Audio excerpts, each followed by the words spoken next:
Hello and welcome to my EFL talk about online collaboration with focus on real-time synchronous communication via the internet.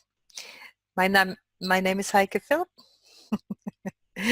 I'm not based in Paris. No, this is just my behind. I'm based in Brussels, and yes, I've been involved in creating teacher training courses since about 2004 with the focus on let's talk online. So online real-time conversations. Now, why is that so pertinent now, today, these days? Because our language learners are experiencing this kind of communication in their companies. And I would like to also give the English teachers some 5 tips on how to learn to master this challenge of helping our learners to cope with this. And cope with what? Well, webinars and online meetings. They are becoming increasingly a norm in company. They're used for training purposes, but also for sales and marketing, but also for online meetings with departments, And when you have to present your latest figures or PowerPoint presentation, and you have to watch your webcam as well as any technical issues arising. On top of that, being aware that whatever you say is being recorded for permanent record, that can be a daunting task. And it used to be phone English, which was sometimes the most challenging out of all, but today it is exactly that, what we're looking at, video conferencing systems. And if you're looking at how youngsters, the so-called Generation Y, is interacting and communicating these days, you'll find that they do also communicate a lot in real time. They tend to use Discord whilst performing tasks in their video games. And if you think of just looking at a PowerPoint is bad enough, then challenge yourself with the idea of they have to communicate and perform tasks. They have to think, they have to collaborate, they have to perhaps even design and solve puzzles, problem solving. Hugely difficult when it comes to communication in these environments. Another challenge, or not challenge, but has become a norm for people to socially interact online.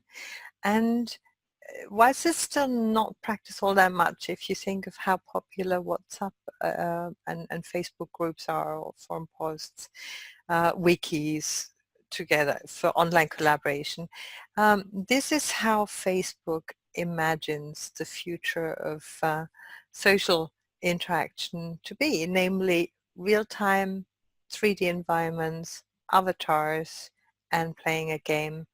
And it reflects really nicely the trend these days of the kids. Think about how many of the kids are playing in Minecraft, 120 million. How many have started playing Fortnite and it's only been around a year and a half? Guess what? 200 million players, and many of them being highly addicted. So what can we now as teachers do to help our business English students, as well as think about what's coming up with our young learners, and how can we prepare ourselves? Here are 5 steps. First one is learn, attend webinars, play video games, and talk to Alexa and co. This might sound too simple, but just imagine how many English teachers know about the IETFL webinars at any given time. 200 to 300 to maybe 400, if all goes well, turn up. And yet some 100,000 English teachers know about them. And it's not that many recording views, to be honest. It is the fact that still webinar attendance for some of us is quite normal, and we tend to be in many webinars, but so many have never entered one of these virtual rooms. The next step, if you want to do more, is teach online. Present a webinar, Zoom, Skype for Business, Skype, GoToMeeting, WizIQ. It's just there are a number of solutions around. Zoom, for example, is free of charge for the one-to-one, and it is for groups, it's free for up to 40 minutes. It's a fantastic video conferencing platform that's been around only a short while, and I can highly recommend using it. So start teaching online, even if you start with friends and neighbors and get it, yeah. The next step, and here's the number 3, is to level up. What could you do next? Moderate. Moderate means invite an expert at a distance, for example. Invite learners into a video game, providing clear instructions. This is where the next challenge is, yeah.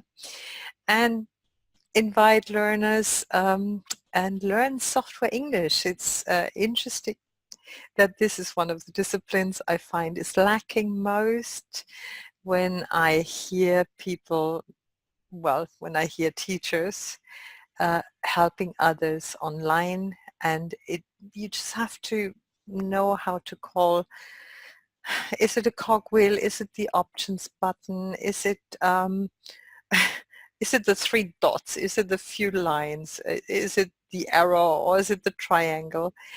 There's certain rules to software English, and it's best to really listen to well-known presenters online.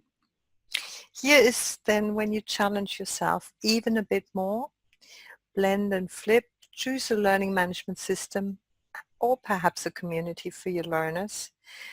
Create an online teaching material and create perhaps walkthroughs and how-to tutorials. Although I would say this is almost part of the moderation challenge that you could then sort of start learning is how to explain somebody to how to enter Moodle, and what to do then, how to, just how to tutorials. Great exercise into the flipped classroom area, and you will find that explaining software or tools to your learners is very beneficial for them. It's also beneficial for yourself. So here's step number 5, facilitate. Run online workshops, and to be honest, even with the amount of experience I've had over 15 years in a virtual classroom environment like this video conferencing, I still find these hugely challenging. Use breakout rooms, get your learners, get them to collaborate, create immersive experiences, design and escape the classroom experience with quests and stories. This is a challenge that I've been involved in through running the EVO session, Escape the Classroom. Freely available as from Sunday. You'll find there's a beautiful Google Classroom around with lots of tips by lots of teachers on how to create quest stories in order to create and escape the classroom experience, online as well as offline. These were my 5 tips on how to level yourself or train yourself, level yourself up in the direction of helping not only to facilitate online collaboration, but also to collaborate with your colleagues and other English teachers around the world in order to enjoy that fellow, this kind of communication. Just about myself, my company is based in Brussels. It's called Let's Talk Online, so I've been involved with that for quite some time. And I've been able to initiate 4 EU-funded projects when teacher training courses were developed on how to teach in virtual environments. And this is a little bit sort of also the kind of courses I'm running at the moment, how to teach online.